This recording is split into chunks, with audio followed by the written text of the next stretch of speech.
Alright guys, well first things first, Happy New Year. Thought I would start the video on a positive note, but there are three things I'm going to be talking about in today's discussion video. So first and foremost, the Canon Ear launch offer in the shop. The second thing I'm going to be talking about is there was a bug last season on Ladder where basically the person who finished #1 in the world abused a bug and took advantage of something. It's quite interesting, and I'll show you guys in a little bit exactly what I'm talking about. And then thirdly, we have the finalized balances, which are coming to the game in 2 days. So let's get started talking about this Canon Ear launch offer. There has been so much outrage in the community. I'll show you guys some tweets as well, but you can see my shop right here.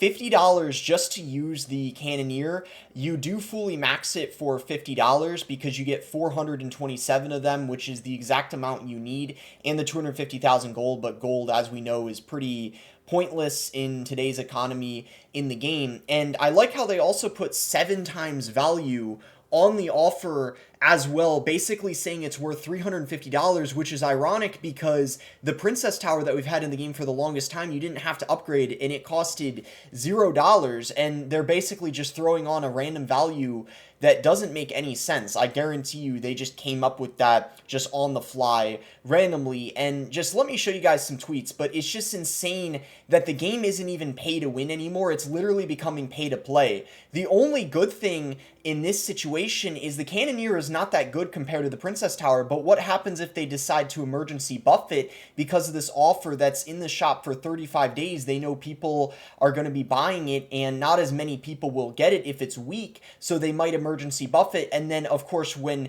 better tower troops come out, you're essentially going to be forced to buy it or you're going to be constantly losing to it. That's of course the main problem. Now I don't need to show a ton of tweets about the offer because I'm sure a lot of you guys already get the idea, but I'll show you B-Rad's because his is getting so much engagement, and he tweeted out basically pay to play is crazy, they learn nothing from evolutions. And this is kind of the main point too. We thought that tower troops would maybe be a little bit more accessible, more free to play than evolutions, but clearly I was wrong. I was very foolish to think it was going to be different because now we can tell it's literally the same dynamic essentially of evolutions where they're just going to have them in the shop every single season, and they're debatably even more pay to win. The tweet has over 3,000 likes, which is more than he normally gets because everyone is pissed. People are saying it's Jover, my friend.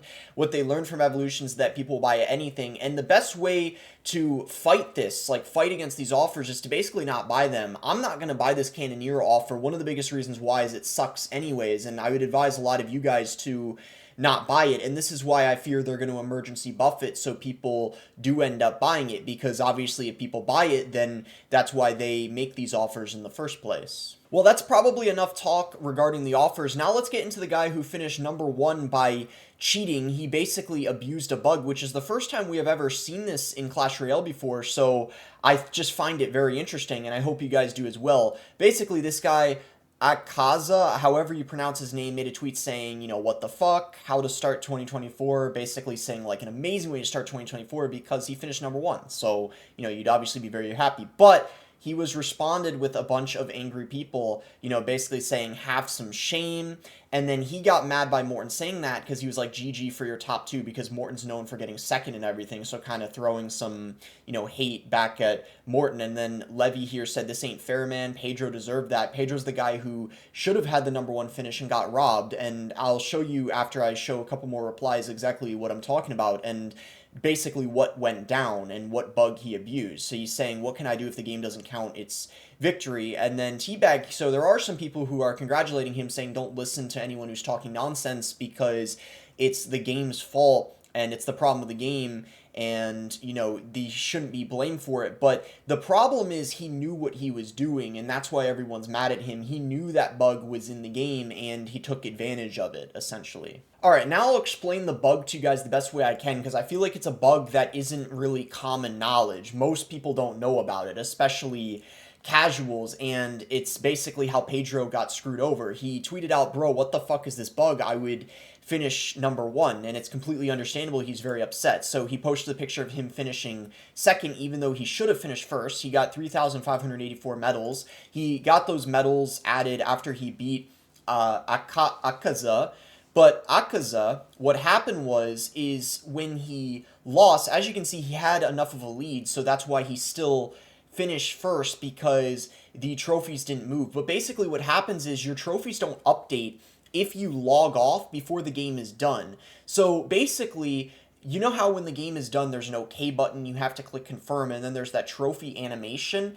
Until that trophy animation happens, on your end at least, it doesn't update your trophies. So he purposely, before the match was over and clicked confirm and that trophy animation happened, he logged off and stayed logged off until the season ended. So he held his position, and he shows here in this picture, you can see he ended up finishing first, having the amount of medals he had when he lost to Pedro, because he didn't log back into the game. And he knew exactly what he was doing, even though it's not a commonly known bug amongst casual players. A lot of top ladder players do know about this, and he definitely did it intentionally. You can see here, right when the season was over and before people knew what happened, everyone was congratulating Akaza as finishing first, and everyone was under the assumption he got first, but then that quickly changed. You can see here they quickly made a new tweet and said the Clash Royale season leaderboard was affected by a score bug that has already been reported to Supercell, so that's really good news as well that the Clash Royale team is aware of this, because Pedro does deserve that #1 finish for sure. He rightfully earned it because he won the game against the person that didn't actually finish first. So this is updated in the final top 10. So even though this is what the top 10 should be, unfortunately on Pedro's profile, he might not have that #1 finish, which is why everyone is saying justice for Pedro, and Pedro's kind of praying. So hopefully, guys, we'll see what happens, but hopefully things do get made right, and Pedro does have that #1 finish on his profile like he rightfully deserves. And now, guys, I'll talk a bit about the final balance changes. I'm going to keep it brief because obviously I made a video already discussing the work in progress ones where people could vote upon them, and many of the buffs and nerfs you see are some of the ones that received the most votes. I think we kind of all expected the Little Prince nerf to go through, as well as the Evolved Archers. I will say I'm very surprised the Evolved Knight didn't get a nerf and wasn't even an option to get nerf, because I think it is just as broken as the Evolved Archers, definitely better than the Evo Recruits, but that's not to say that the Evo Archers and Evo Recruits didn't deserve a nerf. The Goblin nerf is pretty solid as well, because they found a way to nerf it without having to nerf the Goblin Barrel, which is what originally was going to happen. The Rage nerf I don't really think I agree with, especially because it affects the Lumberjack, which isn't very good. Giant Skeleton buff I think is solid, and the Guards, because they all are kind of bad right now, including the Bombers. So these three buffs I'm a huge fan of, including the Golden Knight buff, because I think Golden Knight is one of the worst champions right now, and it took quite a hit ever since it got the dash range nerf, and they're buffing the dash damage. Now, the Archer Queen buff, I don't know if I really agree with that. I think that she's in a pretty solid spot right now, but it's much better she's getting a buff over the Skeleton King, which was one of the options, and I was honestly really scared he was going to get a buff when he is already one of the best champions. Feel free to subscribe if you enjoyed the video, and have a happy new year.